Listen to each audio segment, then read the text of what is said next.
Hi అండి, welcome to జక్కంపొడి recipes. ఈరోజు మన రెసిపీ వచ్చేసి బిర్యానీ గ్రేవీ. రెస్టారెంట్ స్టైల్లో సేమ్ రెస్టారెంట్ లాగే రావాలి అంటే ఈ చిన్న టిప్ని ట్రై చేయండి. ఇలా గనక చేశారంటే నాన్ వెజ్జే కదండి, వెజ్కి అయినా సరే అద్భుతంగా అంత రుచిగా ఉండే రెస్టారెంట్ స్టైల్ బిర్యానీ గ్రేవీ అనేది రెడీ అయిపోతుంది 10 నిమిషాల్లో. లాస్ట్ వరకు కూడా స్కిప్ చేయకుండా వీడియో మొత్తం చూసేయండి. ఇప్పుడు ఎలా చేసుకోవాలి ఏంటనేది ఈ వీడియోలో చూసేద్దాం. ముందుగా ఒక కళాయి పెట్టేసుకొని ఇది కొంచెం హీట్ అయిన తర్వాత ఇందులో నువ్వులు వచ్చేసి ఒక 2 టీ స్పూన్ల వరకు వేసుకోండి. ఈ నువ్వులు కొంచెం చిటపట్లాడే వరకు కూడా ఇలా కలుపుకుంటూ లో ఫ్లేమ్లో పెట్టేసి ఫ్రై చేయండి. చూడండి, ఇవి మనకి ఇలా చిటపట్లాడుతున్నాయి కదా. ఇప్పుడు తీసేసి వేరొక బౌల్లోకి వేసుకొని అదే కళాయిలో పల్లీలు వచ్చేసి 1 కప్పు వరకు వేసుకుందాం. ఈ పల్లీలను కూడా దోరగా వేయించుకోవాలి. లో ఫ్లేమ్లో పెట్టేసి వేయించుకోండి. టేస్ట్ అనేది చాలా బాగుంటుంది. ఇవి కూడా దోరగా వేగిపోయినాయి కదా, వీటిని కూడా ఒక బౌల్లోకి తీసుకొని పక్కన పెట్టేసుకోండి. ఇప్పుడు అదే కళాయిలో 1 టీ స్పూన్ వచ్చేసి ఆయిల్ వేసుకుని 1 కప్పు వరకు పొడవుగా కట్ చేసుకున్న ఉల్లిపాయలు వేసుకొని వీటిని లైట్గా ఫ్రై చేసుకోండి. ఇవి కొంచెం ఫ్రై అయిన తర్వాత టమాటాలు వచ్చేసి మీడియం సైజు టమాటాలు 2 తీసుకున్నానండి నేను. వాటిని చిన్న చిన్న ముక్కల కింద కట్ చేసుకున్నాను. ఇప్పుడు ఆ టమాటాలను కూడా ఇందులో వేసేసుకుందాం. ఇలా వేసేసి ఉల్లిపాయలు టమాటాలు హాఫ్ కుక్ అయితే సరిపోతుంది, అంటే సగం వరకు కుక్ అవ్వాలి, మరీ ఎక్కువ కుక్ అవనవసరం లేదు. ఇలా ఉడుకుతున్నప్పుడు అల్లం వెల్లిపాయ పేస్ట్ వచ్చి 2 టీ స్పూన్ల వరకు వేసుకోండి. ఈ అల్లం వెల్లిపాయ పేస్ట్లో ఉన్న పచ్చి వాసన పోయే వరకు కూడా ఇలా లో ఫ్లేమ్లో పెట్టేసి కుక్ చేసుకోండి. హై ఫ్లేమ్లో పెట్టినా నష్టం ఏం లేదండి, కానీ కలుపుతూ ఉండాలి. హై ఫ్లేమ్లో పెడితే అడుగంటుకోకుండా ఉంటున్నప్పుడు. చూడండి, ఇలా కుక్ అయింది కదా.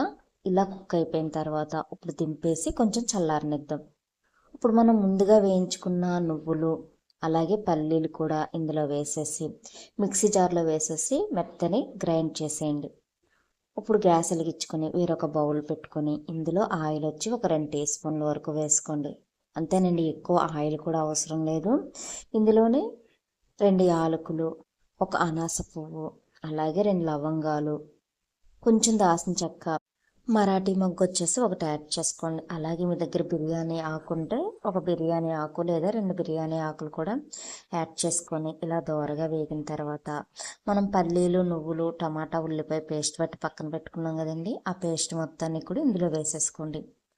మిక్సీ జార్లో ఒక 2 టీ స్పూన్ల వరకు వాటర్ యాడ్ చేసుకొని ఆ వాటర్ని కూడా ఇందులో యాడ్ చేసుకోండి. ఇలా యాడ్ చేసుకొని ఇది మొత్తం కూడా బాగా దగ్గర పడే వరకు ఇలా కలుపుకుంటూ కుక్ చేసుకోవాలి.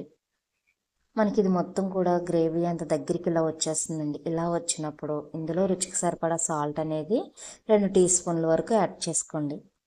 అలాగే ఇందులో కారం వచ్చి 2 టీ స్పూన్ల వరకు యాడ్ చేసుకున్నాను నేను, ఎందుకంటే నేను పచ్చిమిర్చి అనేవి యాడ్ చేయలేదు కాబట్టి ఇందులో కారం అనేది వేసాను. మీకు పచ్చిమిర్చి ఘాటు అనేది కావాలి అనుకుంటే కారం 1 టీ స్పూన్ వేసుకొని ఒక 4 పచ్చిమిర్చిని పొడవుగా చీల్చుకొని అయినా వేయచ్చు. ఇది కొంచెం దగ్గర పడిన తర్వాత పసుపు వచ్చేసి 1 హాఫ్ టీ స్పూను, జీరా పౌడర్ వచ్చేసి 1 హాఫ్ టీ స్పూన్ వరకు వేసుకోండి. ఇందులోనే ధనియా పౌడర్ వచ్చేసి 1 టీ స్పూను యాడ్ చేసుకొని ఒకసారి కలుపుకున్న తర్వాత ఇందులో గరం మసాలా వచ్చేసి 1 టీ స్పూన్ వరకు వేసుకోండి. ఇలా వేసుకొని ఒకసారి కలిపేసుకొని ఈ మసాలాలతో 1 నిమిషం పాటు అలా కుక్ అవనివ్వండి. ఈ గ్రేవీ మొత్తం కూడా చిక్కబడిపోతుంది. ఇలా చిక్కబడిన తర్వాత 1 గ్లాస్ వరకు వాటర్ తీసుకొని ఇందులో యాడ్ చేసేయండి. మరీ ఎక్కువ వాటర్ కూడా యాడ్ చేయొద్దండి, 1 గ్లాస్ వరకు యాడ్ చేసుకుంటే సరిపోతుంది. ఇలా యాడ్ చేసుకొని ఈ గ్రేవీ మొత్తం కూడా దగ్గరికి చిక్కబడిపోవాలన్నమాట. వాటర్ మొత్తం కుక్ అయిపోయి మన గ్రేవీ అనేది చాలా చిక్కగా రావాలి. ఇదిగోండి, ఇలా రావాలన్నమాట. ఇలా వస్తే మనకి గ్రేవీ అనేది రెడీ అయిపోయినట్లే. చూడండి ఎంత చిక్కగా వచ్చిందో. ఇప్పుడు ఇందులో కొత్తిమీర వచ్చేసి 1 పావు కప్పు వరకు తీసుకొని ఇందులో యాడ్ చేసేయండి. ఇలా యాడ్ చేసుకొని ఒకసారి కలుపుకొని గ్యాస్ ఆఫ్ చేసేసి దింపి చల్లారనివ్వండి. చల్లారిన తర్వాత వేరొక బౌల్ తీసుకొని ఇందులో సర్వ్ చేసుకుంటే బిర్యానీ గ్రేవీ అనేది రెడీ అయిపోయింది. వెజ్కే కాదండి, నాన్ వెజ్కి దేనికైనా సరే అద్భుతంగా ఉంటుందన్నమాట. ఈ గ్రేవీ అనేది మనకి రెస్టారెంట్లో కూడా సేమ్ ఇదే ప్రాసెస్లో చేస్తారు. ఒకసారి ట్రై చేయండి. ట్రై చేసి ఎలా వచ్చింది ఏంటనేది కూడా కామెంట్ బాక్స్లో కామెంట్ చేసేయండి. అలాగే మీకు కనుక నా వీడియో నచ్చినట్లయితే లైక్ చేసి మన ఛానల్ని ఫాలో చేసేయండి. కొత్తగా ఎవరన్నా చూస్తున్నట్లయితే బెల్ ఐకాన్ ప్రెస్ చేసి అందులో ఆల్ అనే బటన్ ఉంటుంది. ఆ బటన్ ప్రెస్ చేశారంటే నా నోటిఫికేషన్స్ అన్నీ కూడా మీరు చూడొచ్చు. Thank you for watching.